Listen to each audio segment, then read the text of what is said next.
Okay, so two things.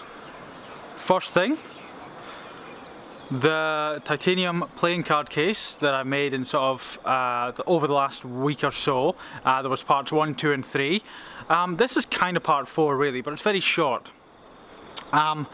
So I did quite a lot of sanding because my milling wasn't very good around the edges of it. I had to do a lot of sanding. I then tumbled it quite significantly, and the result is pretty damn good if I say so myself.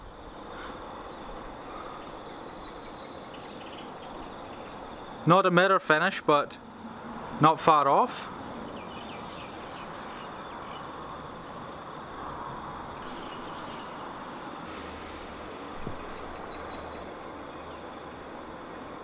So there's actually cards in this.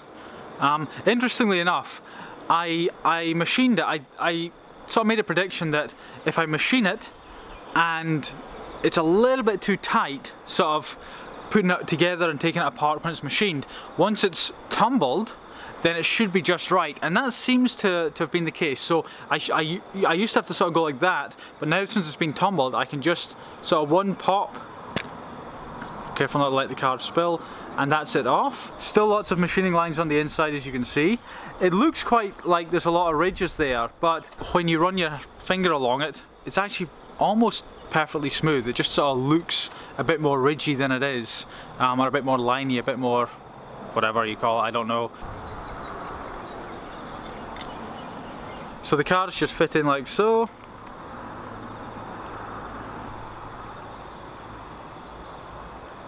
And then on top,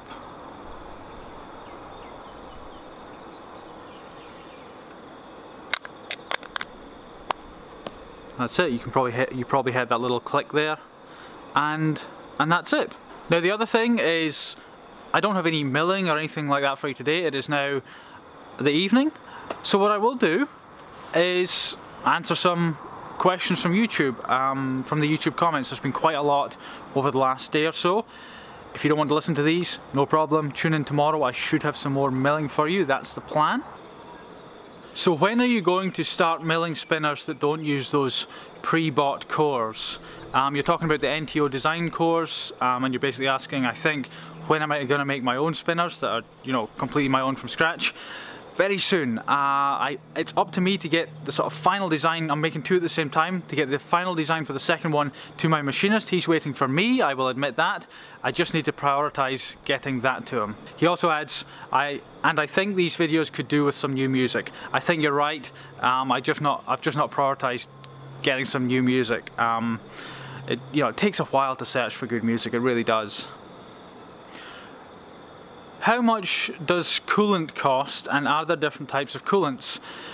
That's coolant for the milling machine, the stuff that sort of lubricates the machine. Yes, there are different types. I don't know anything about that. I just spoke to my machinist and said, what should I get? And he said, get this stuff, it's probably more than you need, but it'll work for you. So I bought it. And how much does it cost? I think a 20-litre barrel, 20-litre drum was 270 New Zealand dollars, so about 200 US dollars for a 20-litre, but that 20-litre can be diluted in 20 to 1, so that's actually about 400 litres worth, I think. What was that red tipped thing that was going around the titanium before you cut it? Was it a probe slash sensor that is used to draw out the steel on the computer?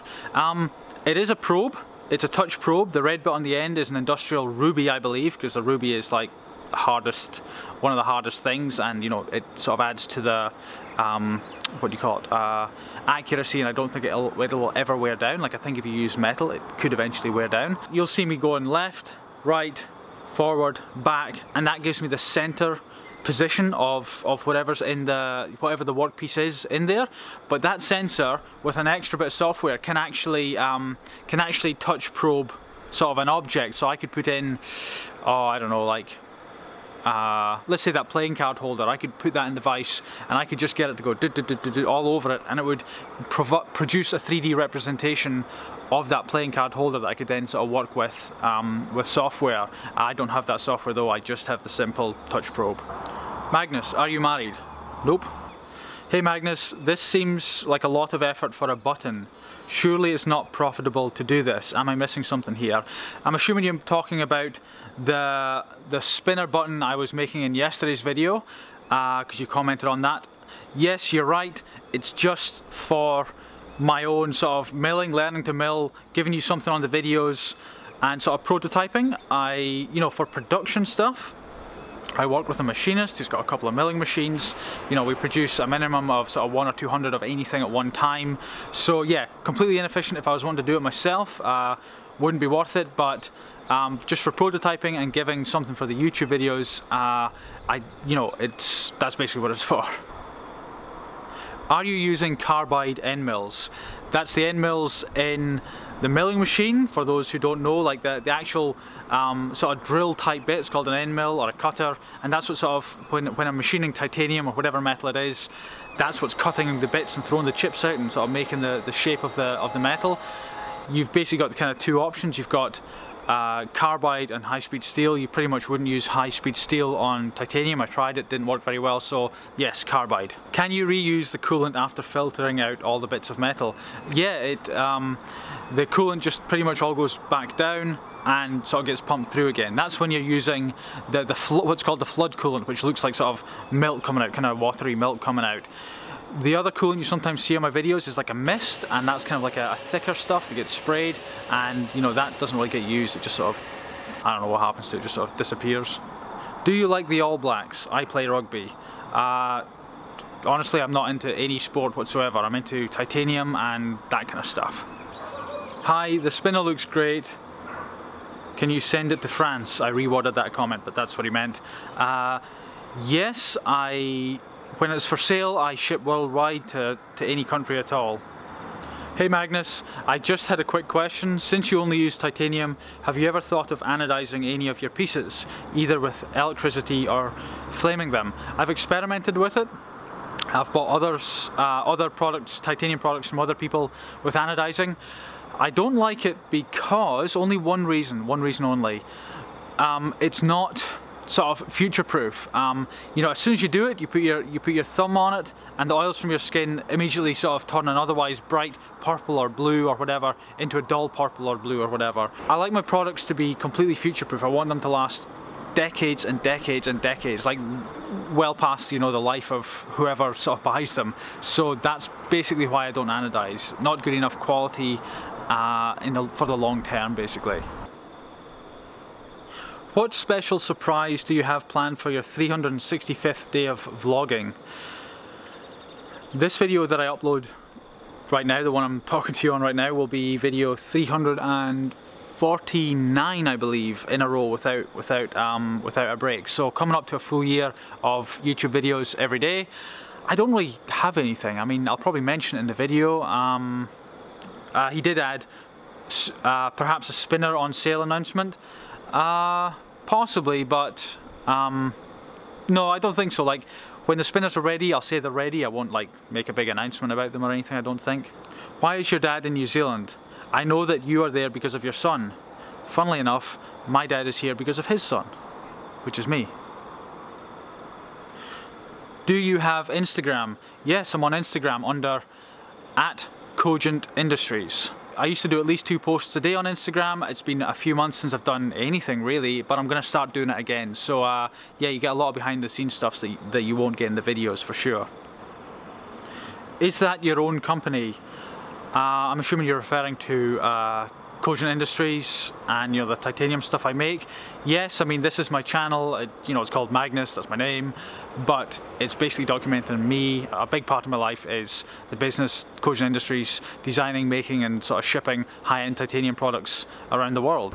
Have you experimented with hardened steel shot as a polishing media? That's from Jim Heza. I haven't heard from you in a while, Jim. Good to hear from you. Jim was one of the original people from like almost a year ago. He was around, I think, like when I had less than 100 subscribers. Very cool, smart guy. Yes, I've experimented. Really has no effect on the tumbling, unfortunately. Been a long time since I've tried it, but yeah, I tried it a couple of years ago, and steel shot I think works good for brass and softer metals, but certainly not titanium from the tests I've done. Make a sharp knife looking spinner. That would be cool, like a sort of spinner with a blade on it where you kind of don't want to go near it. I think I will do that at some point. It's getting pretty late now, it's getting dark, the footage is going to get grainy, but I'm gonna keep going even though I don't like filming when there's grainy footage. Will you do a video about polishing media? That's the process where I put my products in sort of a couple of different types of tumblers, and that sort of smooths the titanium products and sort of breaks the edges, that kind of thing, gives them a nice finish. I've talked about the tumblers, but I've not really talked much about the media. I do that every so often, so I will do that at some point. Did you always have an interest in this? What is your background and your past? I'm a programmer / web developer, and I am interested in this like a lot. Where should I start? I've always had an interest in mechanical things, for sure. Working in the shed when I was younger, that kind of thing. I went on a big detour. I did programming, software engineering at university. So that's my background, that's my past. I just started designing and making a few years ago. I saw other people doing it, I thought I can do that, and it kind of progressed from there really. If you follow along with the videos, you'll get a better idea of what I do and why I do it. Where should I start? I have no idea. I just started doing it. I think if you're gonna do it, you're gonna do it, rather than trying to find out where to start. I don't know, I really don't know. I just do what I want to do, and it seems to work. Man, it is getting so dark now the camera can't even focus, my apologies. I will leave you with a quote. It is by Thomas Edison, and he said, "Discontent is the first necessity of progress."